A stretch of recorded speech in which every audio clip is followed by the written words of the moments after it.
Doctor BR Ambedkar Konaseema జిల్లా మండపేట నియోజకవర్గం మండపేట ప్రభుత్వ డిగ్రీ కళాశాలలో శ్రీకిరణ్ కంటి ఆసుపత్రి వారి సౌజన్యంతో ఉచిత కంటి వైద్య శిబిరం నిర్వహించారు.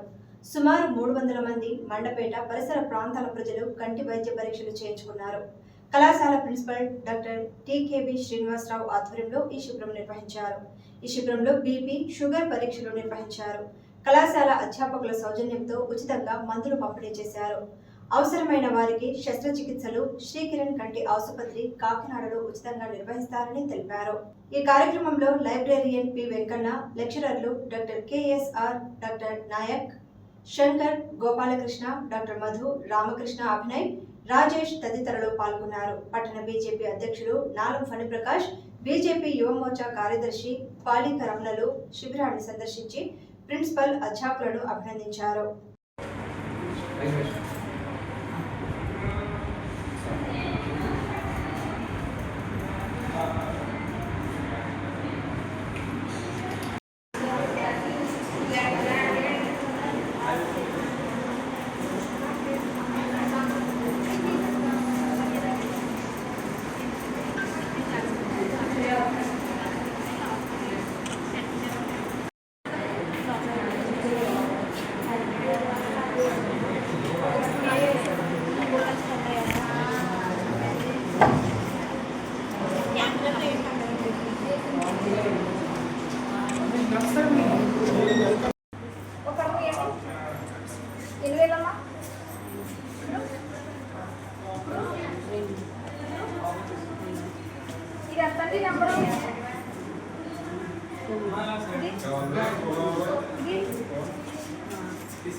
ఈ కంపెనీ ఏంటి సార్?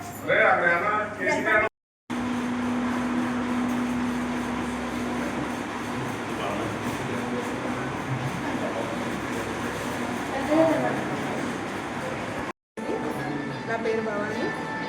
శ్రీకిరణ్ ఐ హాస్పిటల్లో డాక్టర్గా వర్క్ చేస్తాను. ఈరోజు గవర్నమెంట్ కాలేజ్ వాళ్ళు నిర్వహిస్తున్న ఫ్రీ క్యాంపు మండపేట పరిసర గ్రామంలో కండక్ట్ చేస్తున్నారు. వాళ్ళ ఆధ్వర్యంలో వచ్చి మేము ఇక్కడ స్క్రీన్ స్టార్ట్ చేసాము. క్యాటరాక్ట్ ఉన్న వాళ్ళకి ఫ్రీగా ఆపరేషన్స్ చేసి వాళ్ళకి మళ్ళీ తీసుకొచ్చి పోస్ట్ ఆపరేటివ్ మేము చెక్ చేస్తాము. దాంతోపాటు గ్లకోమా, రెటీనాకు సంబంధించిన ఏదైనా ఇబ్బంది ఉన్నా అవన్నీ స్క్రీన్ చేసి మా స్పెషాలిటీస్ పంపుతాము. అలాగే గవర్నమెంట్ డిగ్రీ కాలేజ్ వాళ్ళు ఫ్రీగా మెడిసిన్స్ కూడా సప్లై చేస్తున్నారండి. ఇది అందరూ ఉపయోగించుకోవాల్సిందిగా కోరుకుంటున్నాను. వర్క్ చేస్తున్నాం. మా హాస్పిటల్ తరఫు నుంచి మండపేట టౌన్కి వచ్చాము ఫ్రీ క్యాంప్ నిర్వహించడానికి. ఈ ఫ్రీ క్యాంప్లో శుక్లాలు క్యాటరాక్ట్స్ ఉన్న వాళ్ళకి స్క్రీన్ చేసి వాళ్ళకి సర్జరీస్ ఫ్రీగా చేస్తాము. మేమే తీసుకువెళ్ళి స్వయంగా ఆపరేషన్స్ చేసి మళ్ళీ తీసుకొస్తాము. పోస్ట్ ఆపరేటివ్ కూడా మేమే చెక్ చేస్తాము. దాంతోపాటు మిగిలిన వాళ్ళకి షుగర్, బీపీ ఉన్న వాళ్ళకి కూడా వాళ్ళ కంటి నరంలో సమస్యలు, డయాబెటిక్ రెటినోపతి అంటామండి, అలాంటి నరం సమస్యలు ఏమైనా ఉన్నా అవన్నీ కూడా చెక్ చేస్తాం. దాంతోపాటు నీటి కాసుల వ్యాధి, గ్లకోమా ఇవన్నీ కూడా స్క్రీన్ చేసి మా హాస్పిటల్ ఉన్న స్పెషాలిటీస్కి మేము రిఫర్ చేస్తామండి. అందరికీ ఉపయోగించుకోవాలని కోరుకుంటున్నాం.